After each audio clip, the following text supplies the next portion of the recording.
welcome to Constitutional Cutie. This has been a very anxiety-inducing venture that I've undertaken. So hopefully you guys will love this and you'll join me on this journey. I'll be doing so much. Covering civil law. I'll be covering how to get a harassment order. Doing bail. I'll be doing a wide range of things. I'll also go through what it looks like in court, the type of burdens of proof on each matter, on the civil and a criminal matter. I will draft up a parental rights agreement with you. I will talk to you about marriage. Never in community of property. Never. I don't care. Don't do it. Don't do it. Follow me on TikTok. Follow me on Instagram, and all under the same name of Constitutional Cutie. I'm not Annalise Keating, so I'm not going to teach you how to get away with murder. But I can teach you a thing or two. So let's get started. First things first, the disclaimer. Hydration. This is not legal advice.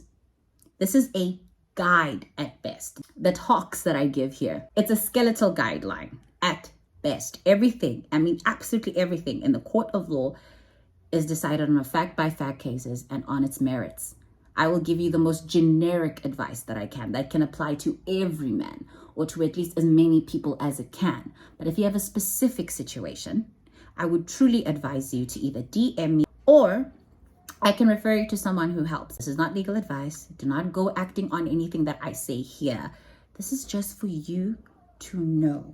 Take it for what it is, an educational experience. Let's cover the basics. The basics. I don't know why I did that. So let's get started. So we have a few legal sources. We have the Constitution. We have legislation. We have common law. We have some indigenous law in there. And then we have some case law.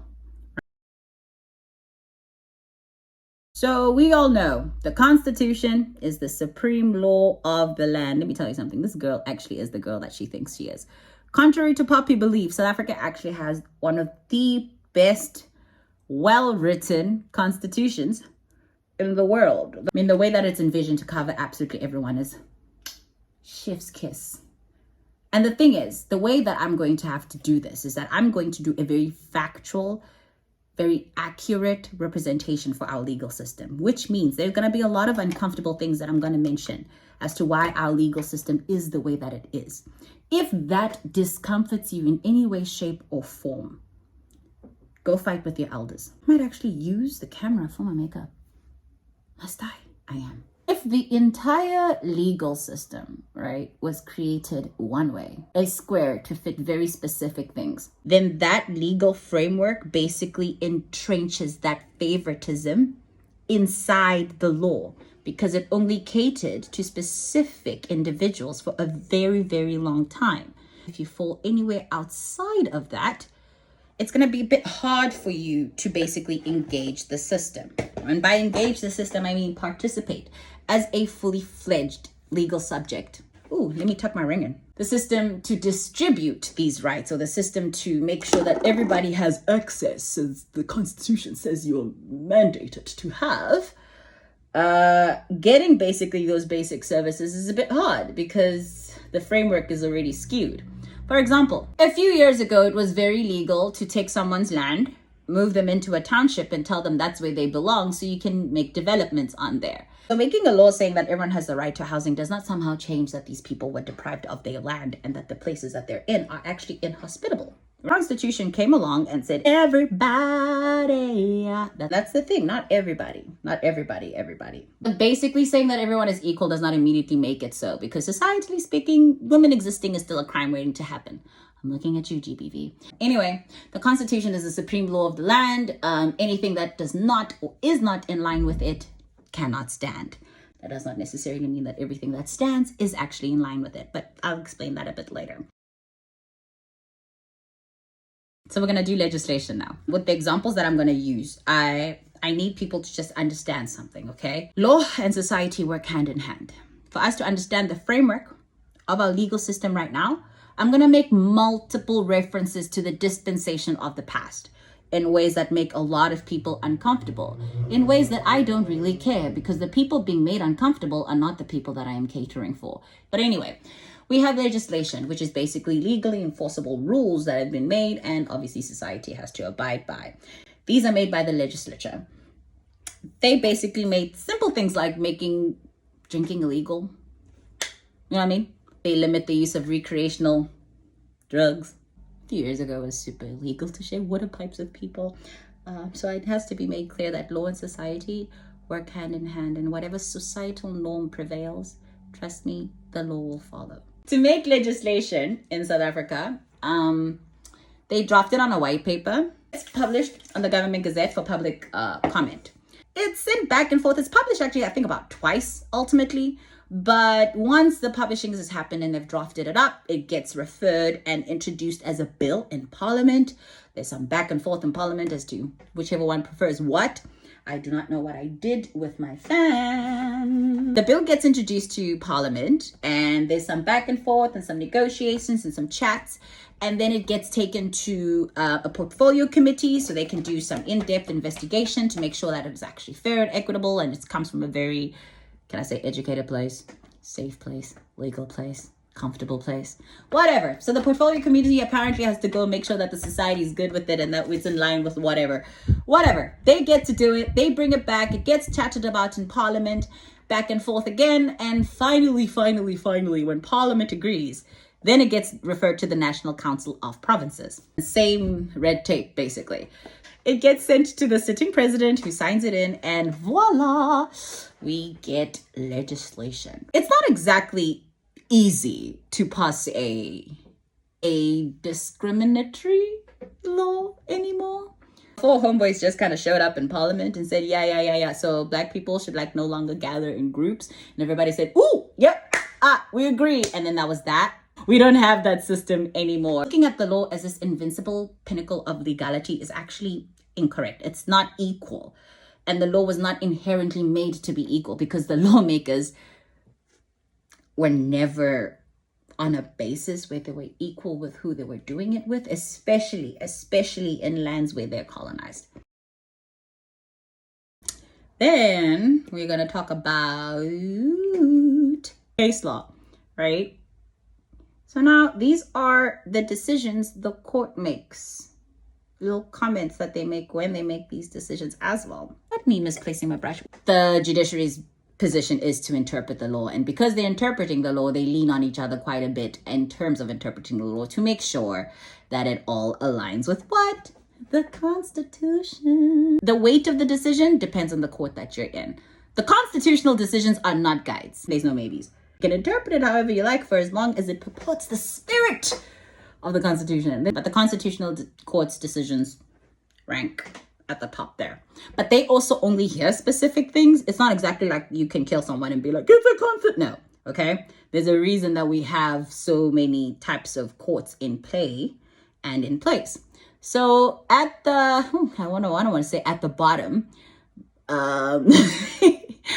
but down there, at the lower tier of courts, we have district courts and magistrates courts, the ones that you love very, very much.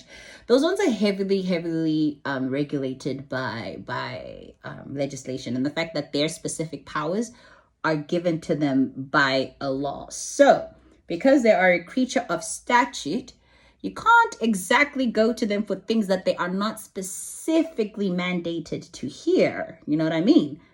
Which then brings me to the next one, the High Court. Those ones' decisions on each other and us are binding. They are the girlies that they think they are. For the most part, a lot of matters get heard there.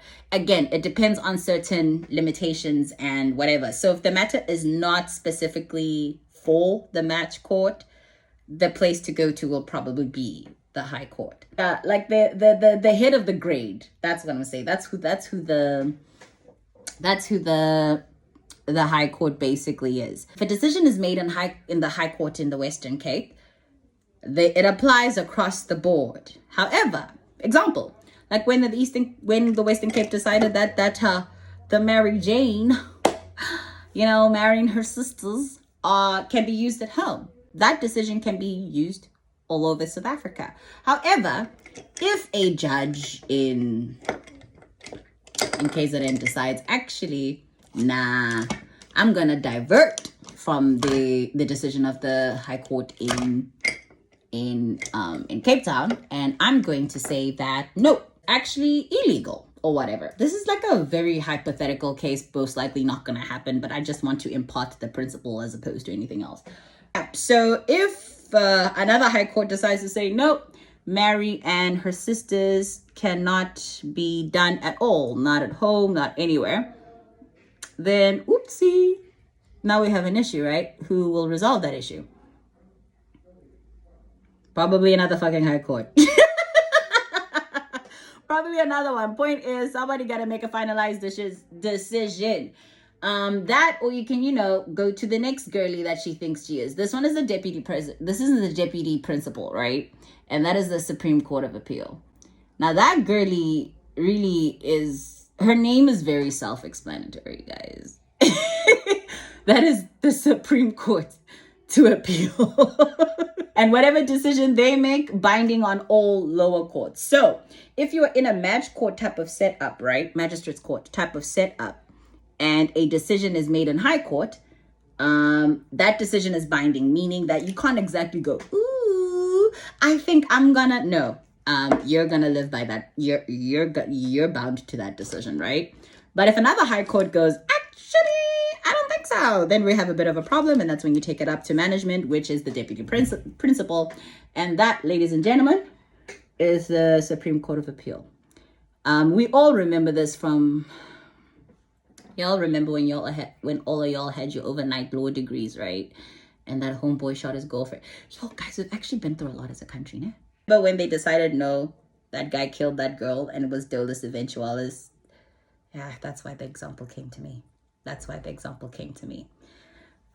Because it is the easiest way to explain how they overturn certain decisions and say you did it wrong, and say send back to, and then they will impose what they believe is the appropriate sentence, as obviously the higher court that knows better. Thank God for that. England, because oof, my nose. Let me tell you something about this nose, okay? If there's a mistake in the interpretation of the law, you can also refer it there. So they can interpret it right, or if they can fix any sort of indecision between decisions of the High Court. Like I said, should it fail? Should it fail? I don't think it's a thing, but should it fail? Maybe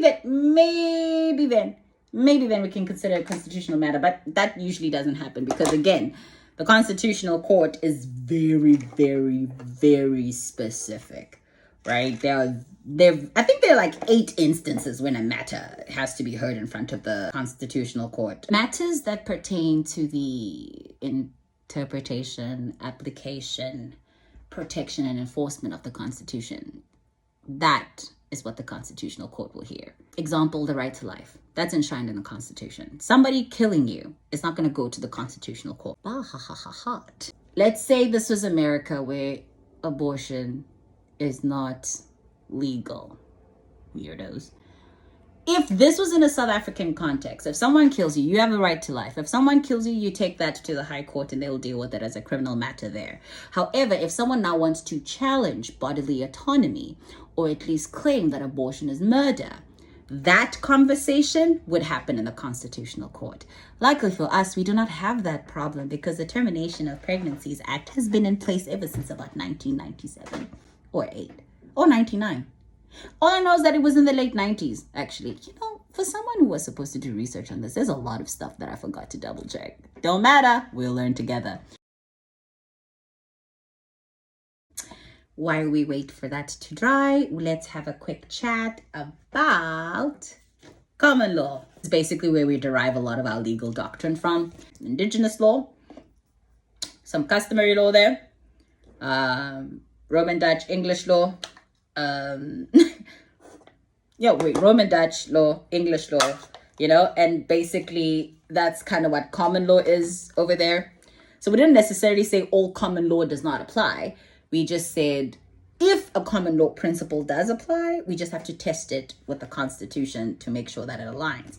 Not everything that's back in there has been updated, but the things that we use now are. But should someone run and try find something really wild to use back there and we haven't developed it to match the Constitution, we would most likely have to develop it to be in line with the Constitution. So all the decisions are binding until they're not. And everything is legal until it's not. Years ago, we couldn't share water pipes. So what is the point of having law in the first place? We want to protect human rights, y'all. That what happened before doesn't ever happen again. That's it. Promote fairness. Even though majority rules, you still want to protect the minority. Ooh, why haven't I tried this color before? Ooh. There's many branches in law, okay? So many, it's annoying. So that's not the color I expected it to go or to be, but I'm not mad. Let's discover this together, y'all. We have national law and international law. There's a portion of the Bill of Rights that basically says that we can consider international law. How many times we really do consider international law, to be honest with you, is if we have something in our law that's like, you know, ooh, what is happening? We find like there's a gap in ours, or we want to use it to interpret it into our law. If there's a nice principle that we like, we're like, oh, I like that. I'm going to read it into this decision, and then it's going to be carried. I don't even know what I'm doing. Child, I'm going to have to fix the crap out of that. I am disrespectful, but I'm liking where this is going. Trust the process. Is the international law like a young suggestion box? Yeah, come in. There's also that Roman statute stuff that we're also part of. And we have our national law, which obviously is the entire framework that I just gave us a few seconds ago, but what's in power, how things happen, and, you know, how we make legislation in this here country, child. So in national law, we've got public law and private law. Public law, state, people. Private law, people. So, main branch of public law is criminal law. Crimes against the state, acts against the state. Trust the process. Is natural law rules like ethnic cleansing is wrong and killing people is wrong. And then there is statutorily made crimes like you need a license to carry a gun. Absolute respect when I say this, right? Law is not fair. Legal does not necessarily mean fair. Example, it was legal in the 60s to hunt the quail. The last permit was issued in Pretoria in the 60s. Okay? That was legal. Statutorily made legal. An ordinance was released saying you can hunt human beings. A permit. That was legal. Now it's not. Our system is sick, okay? It is sick because it's inherently, by nature, its creation, its execution, its longevity, it has operated to the detriment of the majority of this population. It has operated to the detriment of women in this country. It has operated to the detriment of homosexual people in this country. It has operated to the detriment of the poor in this country. It has operated to the detriment of anyone who identifies as anything else other than Christian. So when it comes to criminal matters, the parties involved in the matter are not necessarily you. So you institute action. You go to the police station and you open a case. From that point onwards, the police will investigate on your behalf, and then it will be given to a prosecutor to stand in front of a court on your behalf, and you will show up you will show up as the main witness, the complainant, right? So basically the whole act is done on your behalf because a crime is an actual crime against the state. Therefore, the state will deal with the matter on your behalf. And because of innocent till proven guilty, the person will always be referred to as alleged and accused until such time such innocence is proven otherwise. I will unpack basically how criminal cases go. I don't do very much in depth. I'm not going to give a law degree over YouTube. Yeah, must be proven beyond a reasonable doubt, a reasonable person. The only conclusion that must be left with is that homeboy did it. You know what I mean? Crimes are usually punished based on the seriousness. They've got so many schedules. Okay, not so many. You've got like 6 schedules. And you know, you have murder of 2 people, murder of 3 people or more victims, serial killers, mass murders, treasonous acts. Depending on how serious the crime is, there's like a minimum sentence, a minimum sentence is implied. So you could be confined, you can go to jail, suspended sentence, stay at home, whatever. They will impose a punishment. There is a punishment.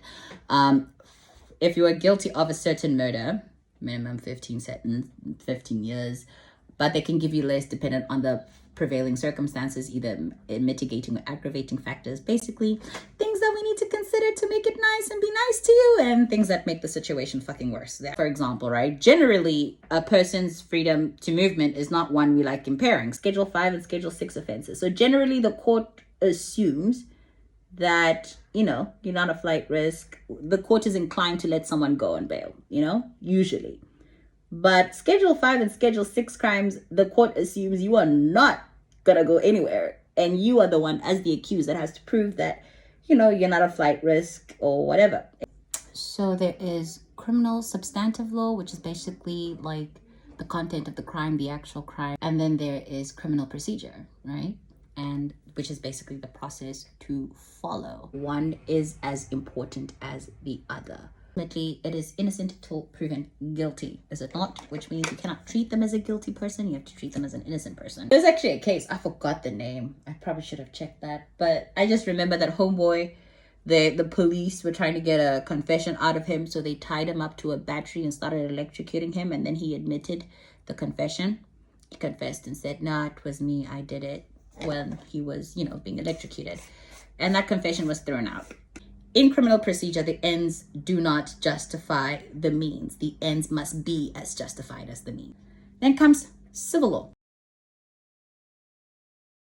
This beef is man to man, mano le mano, you know, between 2 legal subjects. I mean, not everything can go to the criminal court, you know. It's not exactly criminal that a homeboy did not pay you. I may have judged this look in the beginning, but it's doing something now. If your neighbor has an avocado tree that's growing and then the avocados are falling on your side, and then you start selling those avocados, there's beef there because they're not technically yours. They're just on your property, but the tree belongs to the other person. So how would you do something like that? What are legal subjects? A recognizable entity that has basically rights and obligations. You have 2 capacity, like there's 2 ways this works basically. You as a natural person, and then there is the capacity in which you act in. Are you acting on behalf of yourself or someone else's interest? Or something else? It has limited capacity because it's a kid, it's young. It doesn't really understand right from wrong or really discern or know much. It's a child. You're not gonna go to a child and say, "Hey, let's get into a contract." And if you, oh wait, they did, because child slavery was a thing. Anyway, this principle of children not having capacity to act applies in both criminal law and in civil law. The one, if Peter kills his younger sister at 6, limited capacity, no, 0 capacity, cannot act. Whoops, parent, you're negligent, right? If little Peter kills his younger sister as a teen, there's a little bit of capacity, albeit limited, possible punishment. But if Peter is an 18-year-old, which is your age of majority, where you become a fully vested adult, if Peter is more than 18 years old and kills his little sister, that man's going to prison. In a civil law context, a child cannot enter into a contract. I've already mentioned this. The agreement itself is automatically void. Just don't enter into contracts with kids. They're avoidable and or void. Just don't do that. And if you're an adult who gets into a contract, my sister and brother in Christ, please read the terms and conditions. Agreements you can't enter into, like no one can force you to be a slave now, you know. There are certain elements that must be present for a contract to be valid anyway. So it's not like we can just agree to anything and the contract is enforceable. So you can't force someone into a contract. You can't put a gun to someone's head and say sign. All of that makes the contract invalid. But the best way I can explain this capacity chat actually is probably using myself as an example. I'm a legal practitioner by profession, right? I hold an office. I can commission documents. If I kill someone and I'm found guilty of killing said someone, I can no longer hold that capacity I cannot no longer be a fit and proper person because I've now a murderer. You know what I mean? So me as a personal capacity, I'm a murderer. Therefore, I cannot hold the capacity or the official capacity of a legal practitioner because I'm not fit and proper because Mina Gugu self, I'm a murderer, right? Then to carry on with this capacity chat using my mental illness, I'm bipolar. I need to stop that. I'm borderline personality disorder with a little sprinkling of bipolar 2 here and there, right? And if I go through a psychosis, right? Physically speaking, right now, I've got full capacity to act because I am lucid, right? But if I were to go through a psychosis and I have a break with reality and I end up stabbing a pillow and then I wake up and find out that it's actually my partner, my capacity do I have capacity to act then? If the answer was either a yes or a no, I've taught you nothing. I told you there's no absolutes in law. My one lecturer, love him. Shout out to you.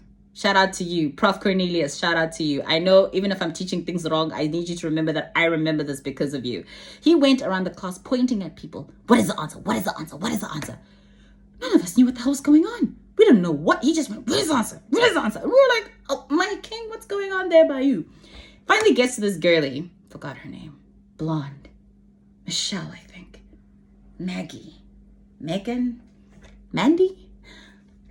M name. And she goes, it depends. And he goes, exactly. As a lawyer, you never say yes. You never say no. You always say it depends. So in that instance that I gave you on a fact by fact cases, you'll have to find out. But is my capacity limited? Sure. Does that mean I'm not at fault? You don't know. It depends. Ha? Is you the natural person, and then there's the capacity in which you come with as a director, as a human, as a mother, as a father, as a guardian, as a curator. There's just so many capacities that you can come in, and because there are so many friggin' capacities in which you can friggin' enter into anything, an employee, the dead, there are so many subsections in private law. Everything you can think of. Family law, trust law, estates, media law, tax law. Oh, I'm giving myself flashbacks. Also, don't forget, board of directors, companies and all that, those are entities too, legal recognizable entities as well. So they also have capacity to act, limited capacity to act because they don't exactly breathe. You prove your case on a balance of probabilities, which basically means the reasonable person will come across these set of facts and then will decide which one is more likely, my side and your side, and then the court looks at both of them and sees, I said before, there's minimum sentences there in the criminal law scenario. In this scenario, not so much. It's more monetary because it's not exactly like I can send you for imprisonment. Are there overlaps between crime, criminal law and civil law? Of course, there is. Not every transgression actually is a crime. And that's why we have distinguished between civil law and criminal law. And there's certain little elements like a crime must be a crime at the time it's commissioned. A crime must be accompanied with a punishment. Which brings me to my fun case. I think this is his case, right? But he was selling opium. There was no punishment for selling opium. Was arrested. They gave him a punishment anyway. But the principle is that it must be crime and punishment together. You know, that's why we have the minimum sentences. There's Masia. I remember it as Masia. So in this case, homeboy kidnapped a girl and he raped her per annum in the back. At the time, the definition of grape was pretty still gender specific, and at the time to go through the back did indecent assault. We got rid of the S word y'all like using a lot a very long time ago. What the court did then was, because it was already underway, they were already can I say changing up the law, trying to extend the definition at the time. So they thought, you know what, let's just, do what the legislature's already doing. And then they, said they extended the definition of grape. It's not in their power to do that. Remember, the court interprets, they do not make law. And they acted outside of their powers. Ultimately, the definition was extended and Mans is still in prison. Imagine entering first year, of class, and one of the first things you learn are that men are. Before y'all come for me, let me explain. So, Mashumpa, right? Homeboy's married. or at least as far as I understood it back then, homeboy is married, was having an affair with a sod or a girlfriend. I don't know. Point is, homeboy the person he was hitting fell pregnant. She wanted to keep the baby. He did not. What he did was hire someone to go and unalive the child by stabbing the mama a few times in the stomach.